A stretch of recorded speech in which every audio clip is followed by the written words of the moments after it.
the faith, a title that English monarchs carry to this very day.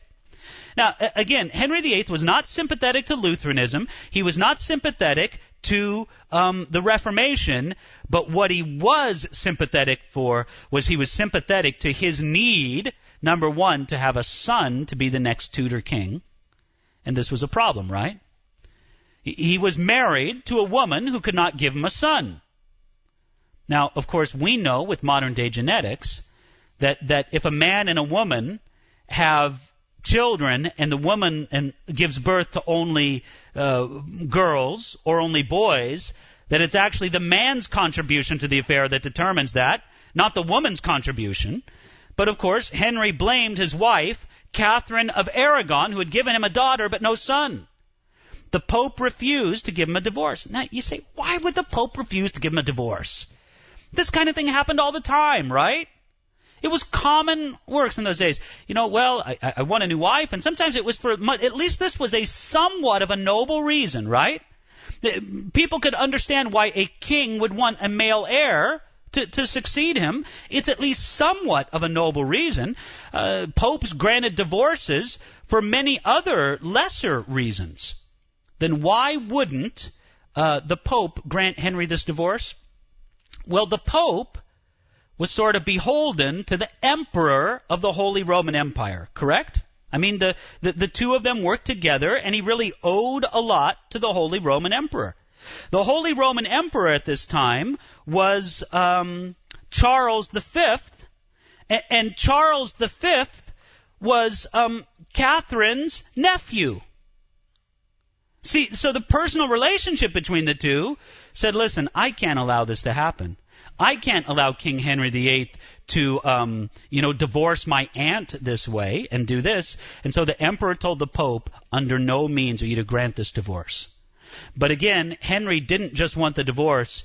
He was also bankrupt from fighting wars. He needed money. And if the church was the source of anything, it was the source of a lot of income. And then also, Henry wanted to control the church because, as you know, it was a huge part of English life. You know, listen, this conflict, right, between kings and popes that we talked about so much in medieval times, this is just another outgrowth of it.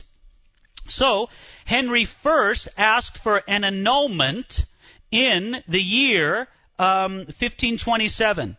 And after various initiatives failed, he stepped up the pressure on Rome, and by 1529, by compiling a manuscript with ancient sources proving in law that the spiritual supremacy rested with the king and not with the pope, he said, we are separated from the papacy.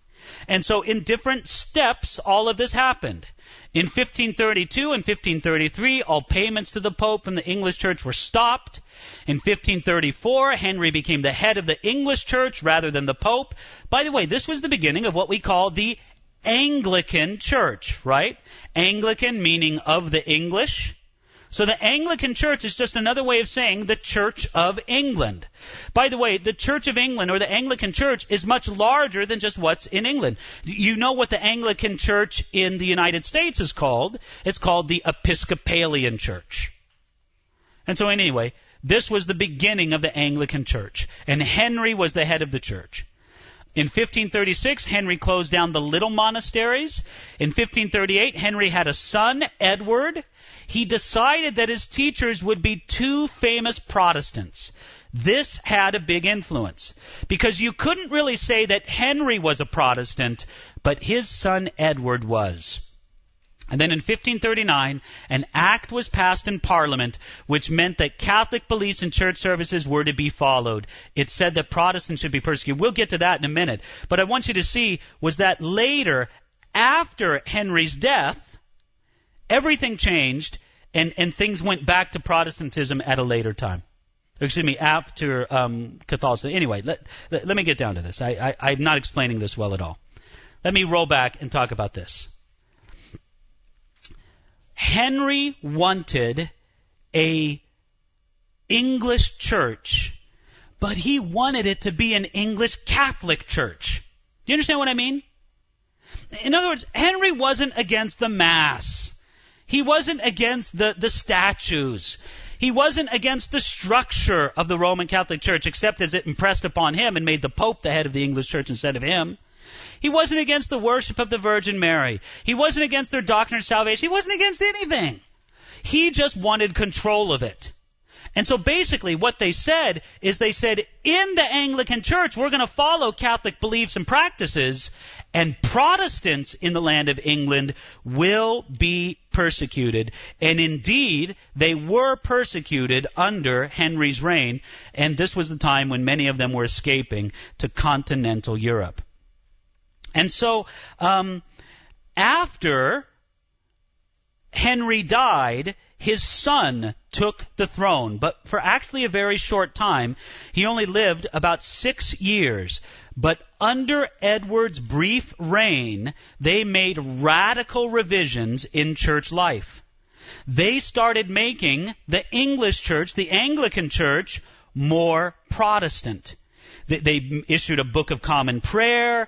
They passed laws. It started reflecting this making of the Roman Catholic Church more Protestant. Okay, so first you have Henry, who breaks away from the Roman Catholic Church, but wants a Catholic Church. He just wants it to be English. Then you have his son, Edward, who says, I'm the head of the English Church. We're going to make it Protestant. And then third, you have after the death of Edward, comes Roman Catholic Mary I.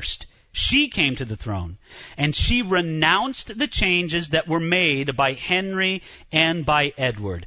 As far as Mary, or as she's known, Bloody Mary, as far as she came to the throne, she said, forget an independent Church of England, we're going back to Rome. And as part of the going back to Rome, they definitely persecuted people. Now, of course, they were persecuted under the Act of Supremacy under Henry VIII. Monks were being killed because they didn't agree with the Church of England. Other people were martyred in terrible flames at Smithfield, but it also happened under Bloody Mary as well. Here's an example of a man named Cuthbert Simmons. And as they tortured him to death terribly, these were some days. If you want the lowdown on this, read Fox's Book of Martyrs. Fox's Book of Martyrs was intended to be a history of martyrdom in the Christian church from the time of the apostles all the way to this era in England, and meant to inspire people with the brave stories of these people who would be tortured to death. And they would tell them, well, listen, all you have to do is become a Catholic for the pain to stop.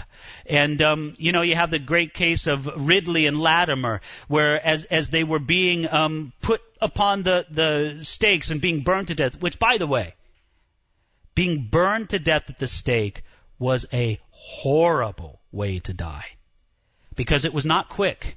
It was slow.